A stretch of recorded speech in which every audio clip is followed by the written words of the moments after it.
Hello दोस्तों, नमस्कार। आज मैं ई रिक्शा के चार्जर के बारे में बताने जा रहा हूँ। देख लीजिए, ये जूम कंपनी का ई रिक्शा का चार्जर है। इसके बारे में आज डिटेल में बताएंगे, तो देखिए वीडियो को। देखिए, ये मेन लीड है, इनपुट। यहाँ से एसी इन होता है और यहाँ से डीसी 48 वोल्ट आउट होता है। तो इसमें कौन कौन सामान लगा है ये पहले देख लीजिए। तो यहाँ से ये पीएफ और वीडीआर के थ्रू एसी सप्लाई एलएफसी चौक में आता है। इसके बाद यहाँ फिल्टर होता है पीएफ से। उसके बाद ये एक ठो एनटीसी है और डायोड है और एक ये रिले है। किसी किसी में ये रिले होता है, किसी किसी में नहीं होता है। उसके बाद ये डायोड पर एसी आता है 230 वोल्ट। उस एसी को ये डीसी में कन्वर्ट करता है। उसके बाद ये कंडेंसर पर आता है।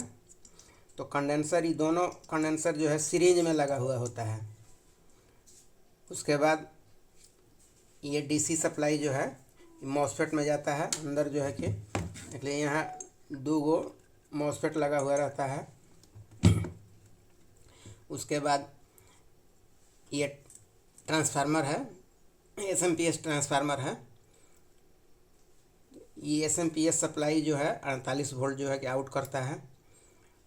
और आउट करके यहाँ डायोड जो है, ये 48 वोल्ट को ये डायोड जो है डीसी बनाता है और फिर इधर देता है। तो ये काम कैसे करता है, अब यहाँ इतना सर्किट जो है ये सब काम करता है, तब जाकर यहाँ आउट होता है। तो देखिए इसका फंक्शन कैसे होता है। ये चार्जर जो है केवल मेन एसी देने से काम नहीं करता है। इसमें डीसी चाहिए, 48 वोल्ट डीसी चाहिए, तब जाकर ये फंक्शन करता है। तो ये वर्क कैसे करता है समझ लीजिए।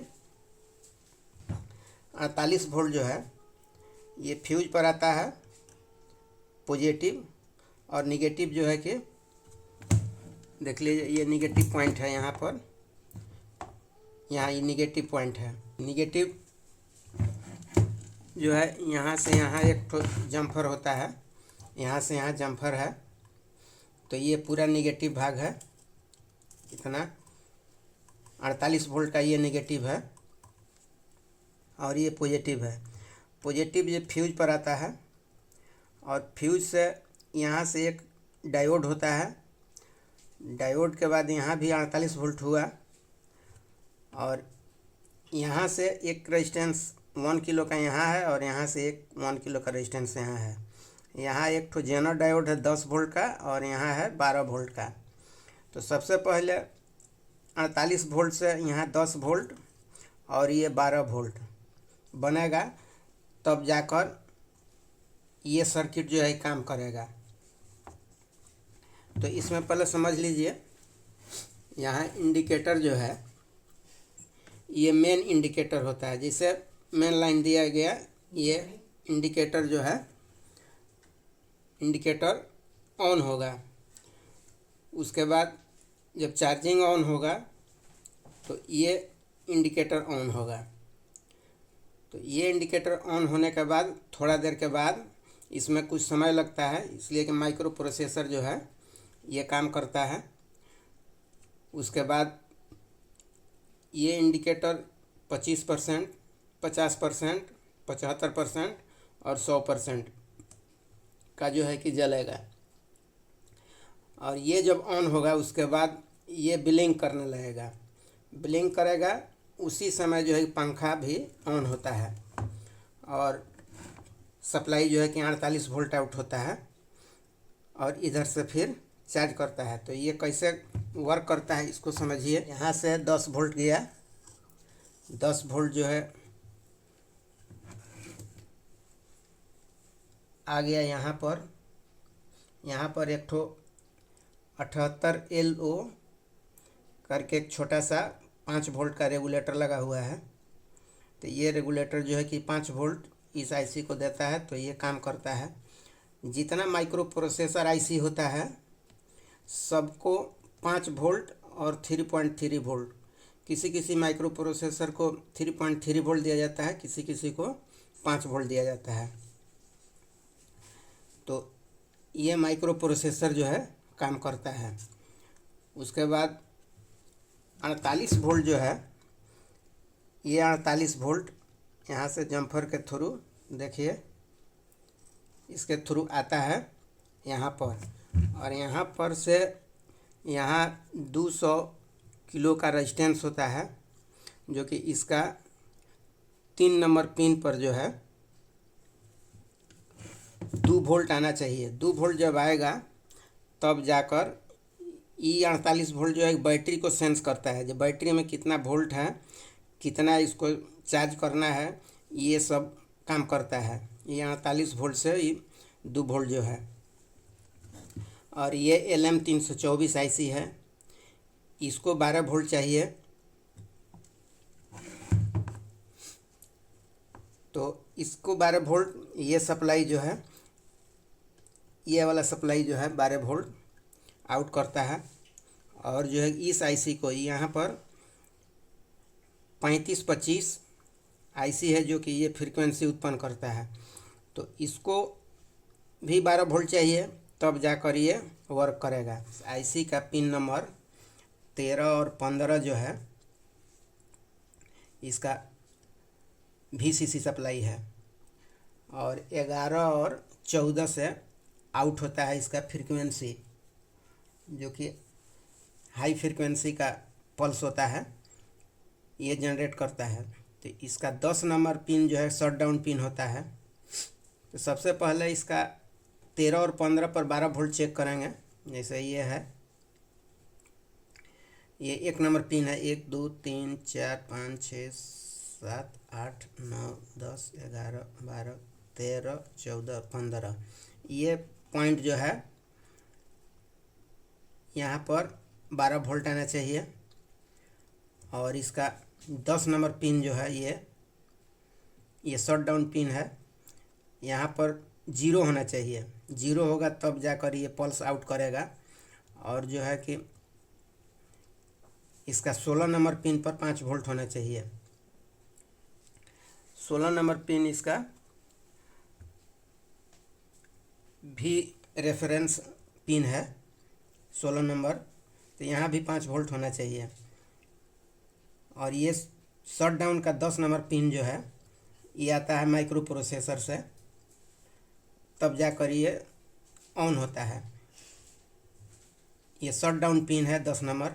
जब इधर से वोल्टेज 0 होगा तब जाकर ये जो है कि IC जो है काम करेगा। तो IC जब काम करेगा तो क्या होगा कि इसका पिन नंबर 14 और 11 नंबर पिन ये है, यहाँ से आता है। यहाँ ट्रांजिस्टर, 2 ड्राइवर ट्रांजिस्टर है, और ये नंबर पिन है 14 नंबर, ये वाला है। तो ये डबल चैनल बनाया गया है। डबल चैनल का डबल ट्रांसफार्मर, एक तो यहाँ ट्रांसफार्मर है, एक ट्रांसफार्मर यहाँ है। ये पल्स जो है कि केवल पल्स निकलता है। ये ट्रांजिस्टर और ट्रांसफार्मर मिलकर ये पल्स को मजबूत करता है। और मजबूत कर यहाँ से जो है कि डबल चैनल के लिए, जैसे यहाँ भी मॉसफेट डबल लगा हुआ है, तो एक चैनल को ये ऑपरेट करता है, एक चैनल को ये वाला ऑपरेट करता है। तब जाकर ये स्विचिंग करता है। स्विचिंग करता है तो ट्रांसफार्मर में जो है कि स्विचिंग मैग्नेटिक फ्लक्स जो है कि उत्पन्न होकर स्विचिंग करता है। तब जाकर इसके दूसरे कॉइल में 48 वोल्ट आउट होता है। तो ये हो गया आपका पल्स जनरेट करने वाला सर्किट। और यहाँ देखिए, ये AC पॉइंट है, यहाँ से फ्यूज है, ये इनपुट है, ये वाला ये इनपुट है, यहाँ से यहाँ फ्यूज है, और ये डायरेक्ट है। उसके बाद यहाँ कॉइल लगा हुआ है। कॉइल के बाद यहाँ रिले हो गया, रिले से ऑन होता है तो डायरेक्ट डायोड में आता है।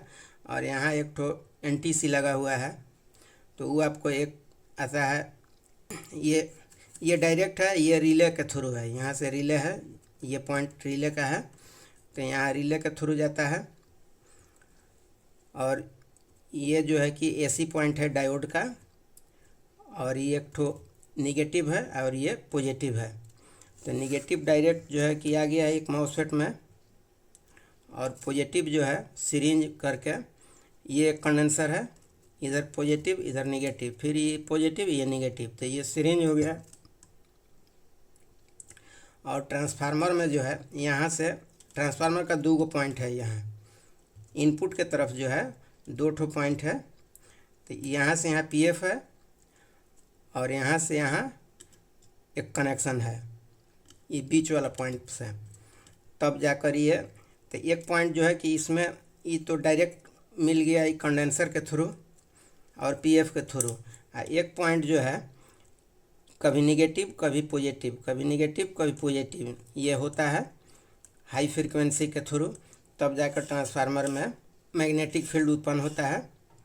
और जो है कि इधर तो यहाँ AC उत्पन्न होता है, यहाँ भी AC है। कोई भी वोल्टेज को घटाने या बढ़ाने के लिए AC का ही उपयोग किया जाता है। तो यहाँ भी आपको 48 वोल्ट AC निकलेगा। तो डायोड, यहाँ 2 डायोड लगा हुआ है, तो ये डबल डायोड बोला जाता है। ये डबल डायोड से ये एनोड हुआ, ये भी एनोड हुआ, बीच में कैथोड हुआ, ये एनोड हुआ, ये एनोड हुआ, बीच में कैथोड हुआ।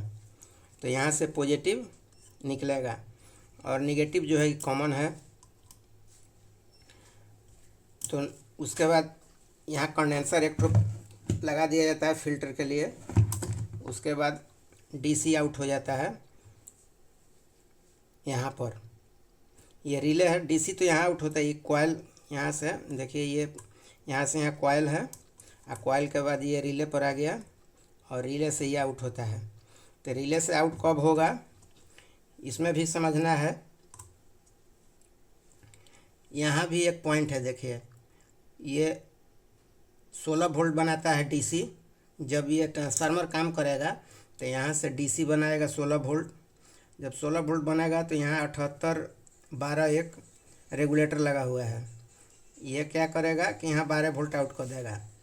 और यही 12 वोल्ट जो है ये पंखा को, ट्रांजिस्टर के थ्रू पंखा को सप्लाई मिलेगा, और फिर इस IC को 12 वोल्ट मिलेगा। तो ये IC और ये IC दोनों मिलकर जो है कि बैटरी का स्थिति बताता है और चार्जिंग के लिए शो करता है। और हमको जो है कि बैटरी का स्थिति पता चलता है कितना % चार्ज हुआ। और जैसे बैटरी 100% हो जाता है, ये रिले जो है ऑफ हो जाता है। कि रिले ऑफ कैसे होता है और ऑन कैसे होता है, जब लो बैटरी होगा तब जाकर ये ऑन हो जाएगा। रिले को यहाँ ट्रांजिस्टर जो है ये ऑन कराता है और ऑफ भी कराता है। जैसे इस IC माइक्रो प्रोसेसर को पता चल जाएगा कि बैटरी आपको 50 वोल्ट, लगभग 50 नहीं 54 वोल्ट में बैटरी फुल होता है। 54 वोल्ट जब हो जाएगा तब ये रिले को जो है कि यहाँ से सिग्नल देगा ट्रांजिस्टर को, तो रिले ऑफ हो जाएगा। तो इस तरह से ये सर्किट जो है काम करता है। तो वीडियो देखिए और ज्ञान लीजिए। ज्ञान कहीं से भी मिले, ले लेना चाहिए और काम करना चाहिए। तो वीडियो देखिए और चार्जर को बनाइए। तो वीडियो देखने के लिए धन्यवाद।